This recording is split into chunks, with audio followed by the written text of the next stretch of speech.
Yep, they're cutting in the sea of the north of the Imbrium, where the Jura Mountains is.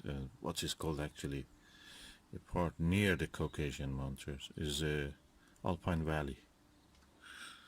Amazing.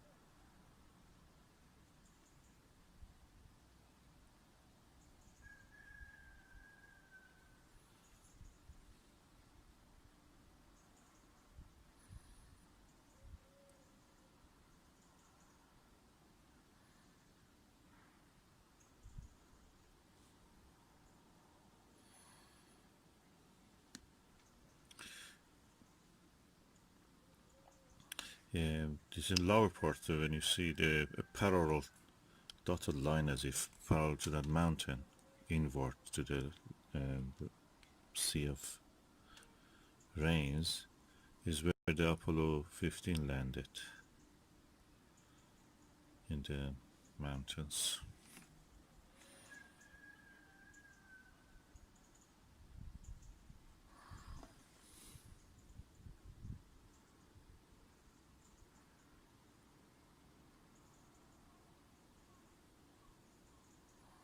I'll try to zoom on them.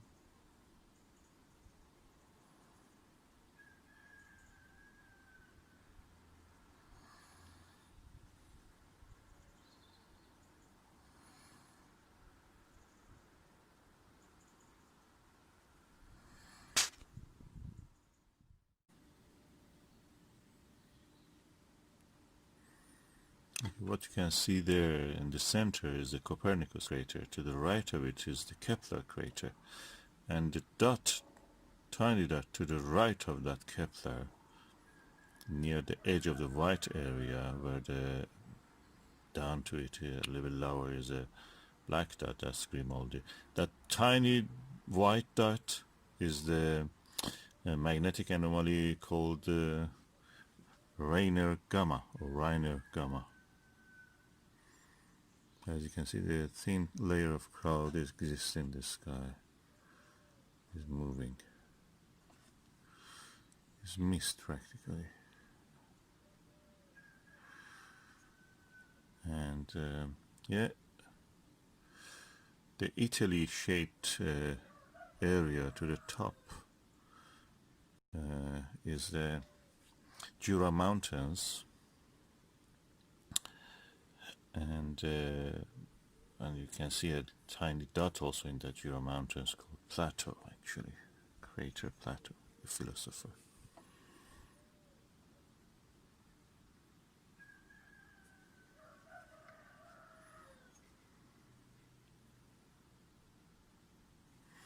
The bright dot to the 2 o'clock in this image, if you imagine the top part is 12 and lower part is 6, at 2 o'clock of the image, in the middle of the, in somewhere in the black patch, the white dot is Aristarchus, and the area around it is Aristarchus Plateau, the volcanic area.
because I'm making it really dark. I don't know what it is, what it actually should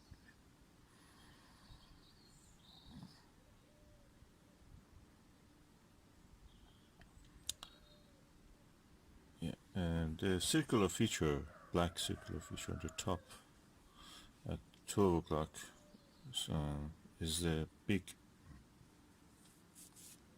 black circle, is the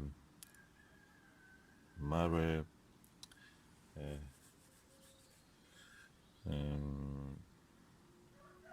Imbrium, Sea of the Rains. And to the lower part of it, at 7 o'clock of that circle, what you can see is the mountains of the Apennine. Apennine. Yeah.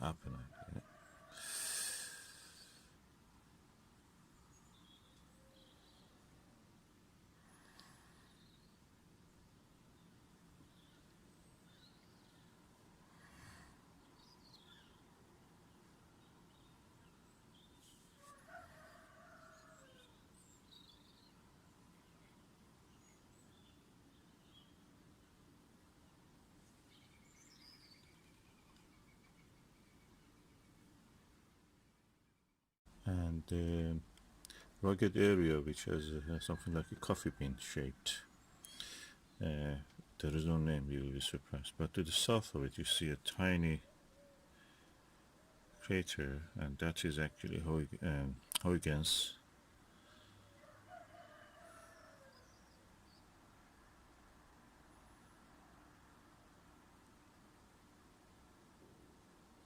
I don't know what's the reason for this vibration, because the motor of the camera is not on. Probably the movement causes the camera to try to focus again on it. Let me just see if I can put the focus on the manual.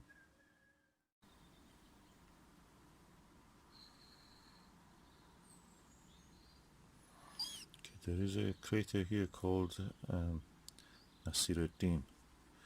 That's the crater which I'm now zooming on it.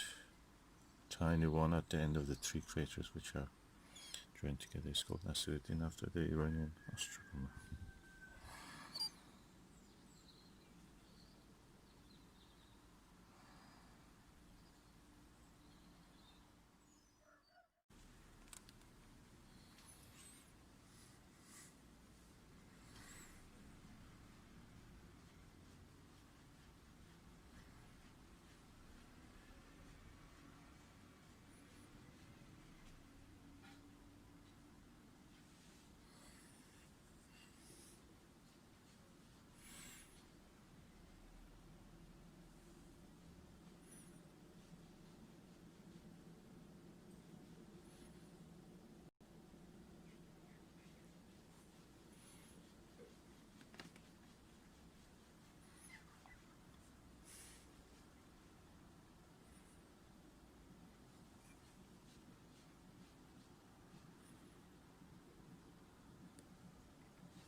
This is the time of the lunar cycle that mostly people will miss because it's very early morning and there's half of it falls in the daylight.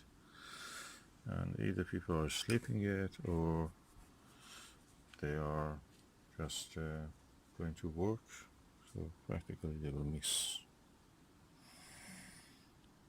And only you can see it in such a day like today, which is a holiday.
Okay, I changed the resolution to 4K. Hopefully you will not see much pixelation. You will see anyway, but not as bad as it was.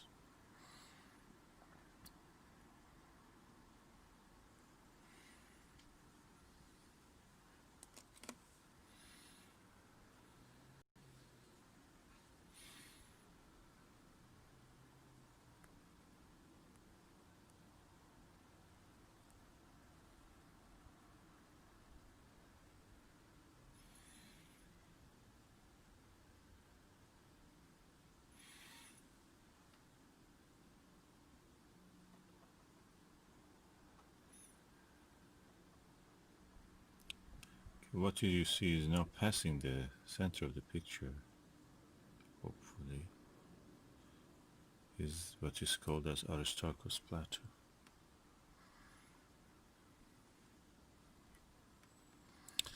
And the light is not very good, and also the clouds are causing a little bit. And you can see the color of it is different. So one of the olivine-rich area. Olivine is a metal that the mineral that exists in the mantle area of the planet's crust, mantle, core, if you remember. These are the layers of the planet's planetary bodies, which are made of rock or any other thing that has this kind of layering. Any object, differentiated object, gravitational differentiation. So it's now passing the center, top of the center, above the center. And the brightest spot is the Aristarchus crater itself.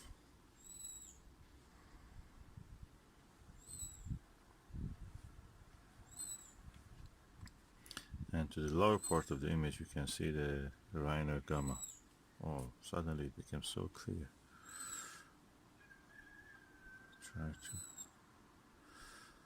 bring it to the center. Yeah, it's now right dead center.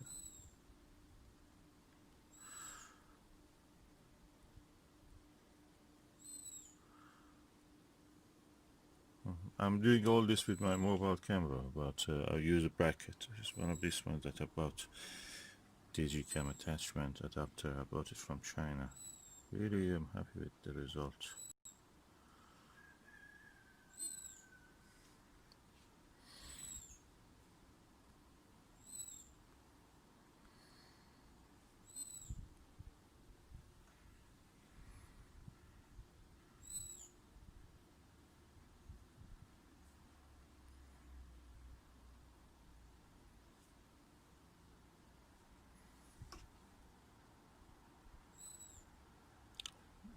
you're looking through the eyepiece directly.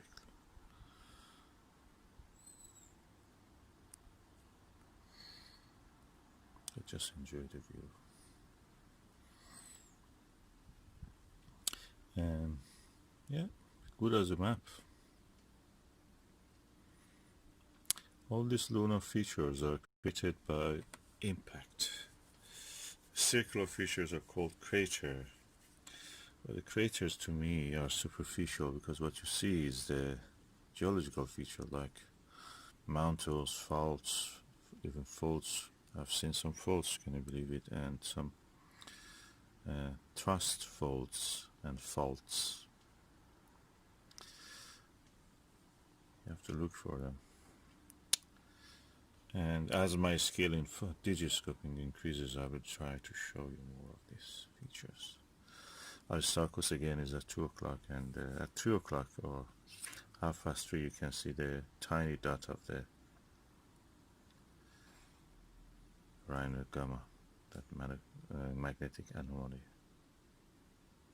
The superficial feature, they say that is because the soil of the moon, the lunar soil in that part, due to the magnetic field, could not be weathered, blackened, darkened by the solar wind, and that's the reason they have remained bright. They deflect the charged particles. You know that charged particles deflect in the magnetic field. So if there is a magnetic field there all the week, it is working. So the interesting anomalies. You can imagine if you're a science writer, science fiction writer, you can write about that. Is a city or something to trying to protect itself from the damaging and carcinogenous effects of the sun and magnetic storms from the sun. Yeah, that's actually I made a good story, you know. If you're writing, write it. You can write, just give credit to me. Hertfordshire.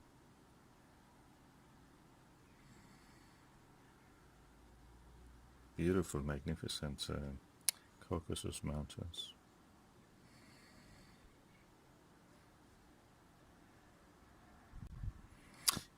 The moon is spherical. Clearly you can see when I focus on the edge of the picture, the side of it is